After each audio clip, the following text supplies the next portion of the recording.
Hello everyone, this is Zeeebo and welcome to today's video. So before I begin today's video, I'd like to wish all my viewers and friends who are celebrating the Lunar New Year a happy Lunar New Year, and may you have a prosperous dragon year ahead. So I'm finally back from my Lunar New Year short holiday, or rather like I went overseas for a short Lunar New Year celebration.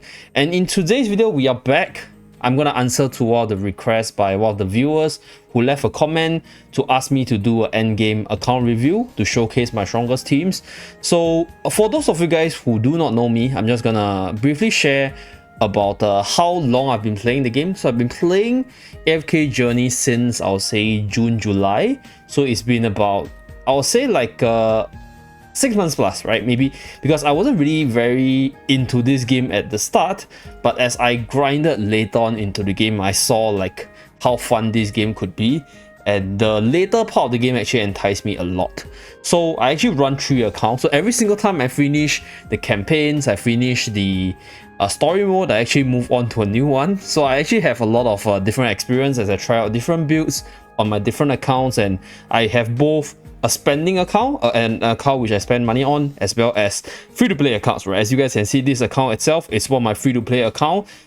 It's completely free. I didn't even make any purchase. The first purchase is still here. So in today's video, I'm going to showcase what an end game account looks like, as well as share my strongest teams and units, so that you guys can get a reference, you know, how we can build a team. So first of all, let's talk about how do you define an end game account, right? So for the AFK stages, you have all the way up to 1125, at least in the version 1.0.10. So that's the later stage, the last AFK stage itself. So every single day, all I do for AFK stage right now, log in, right, claim all these resources, and then claim the 2 hourglasses, and I'm done for the AFK stuff.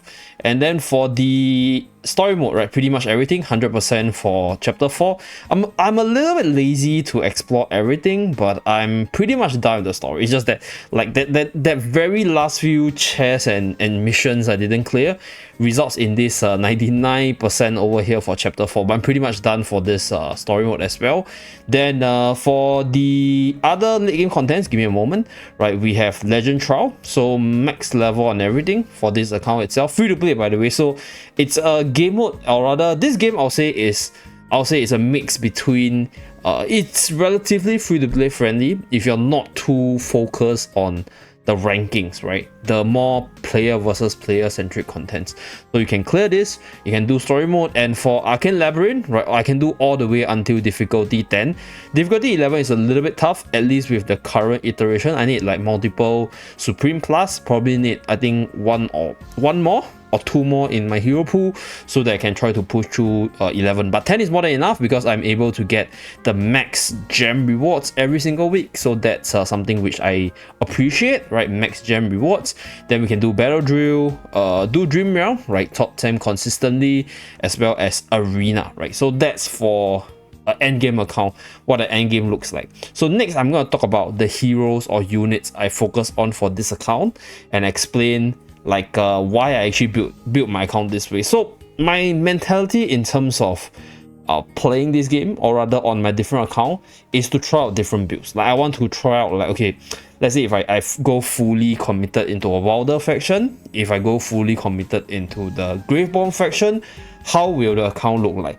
How can I build the account? And for this account, I chose Wilder because I feel that Wilder is actually a very free-to-play friendly class in this game, because first of all, I think Wilder units, they are generally very versatile. So if you're a free-to-play player, I think versatility is one thing which you look into. And obviously, for their premium units, or rather their S-level units, they're actually obtainable within the arena shop. So like you get Heroine as well as our dear Granny over here. So you have your tank and your healer, and Heroine is like one of the best healer in the game. So that's why Wilder is actually a really free-to-play friendly class. So that's one thing which I really like. And in terms of like the units, these are my strongest units. Let's just put Laika over here. So as a free-to-play player, I'll say it's not easy to max out units which you cannot get from the shop, from the Emporium shop, because you don't have a lot of resources, right? You're not buying for more resources, you're not doing as much summons compared to the pay-to-win players. So like in terms of my heroes, the stronger fews, they are mostly units you can get from the shops itself. As you guys can see, very free to play friendly, and they're all EX10 and above. I'm currently working on Odal EX15. So the reason why I want Odal EX15 is because this unit is like my generally most used unit in terms of the different game modes, right? For bossing, for arena.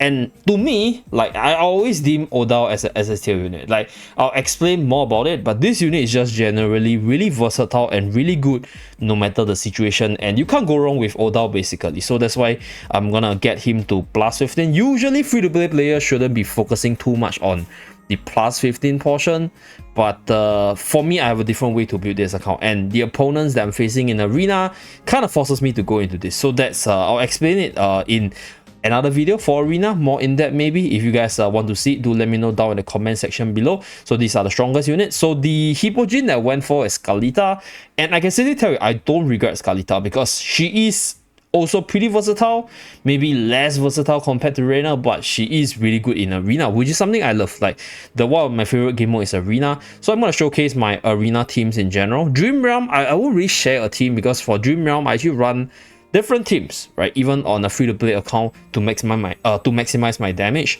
as different bosses have different team setups. So I will leave those team building, bossing guides for separate videos and closer to global release. So for today's video, I'm just going to share like my strongest arena teams and how I put my units around. So over here, right, I'm not going to show my defense. So my 5 strongest unit basically, Scarlita, Odal, my tank, Granny, Laika for the haze buff as well as AoE damage, and then I have Heroine. Okay, so this is my strongest team in arena. As you guys can see, I actually did try to build Cecil, but as I built up my account, I realized that actually, hey, I don't really need Cecil to do multiple contents. I don't need Cecil for all contents, and I can still do pretty well in arena, at least in this bracket. Like, I think my bracket is relatively more chilled, so even as a free-to-play player, I actually have a way to play the game, right? At least with whatever I have. So this is the current setup, and you guys can see that I'm actually using Pointer of Fate, and the last unit on my team setup is actually Heroine. So this is, I'll say, like a more I mean, it's a less sin setup. I don't think people will actually think of using Pointer of Fate with a support.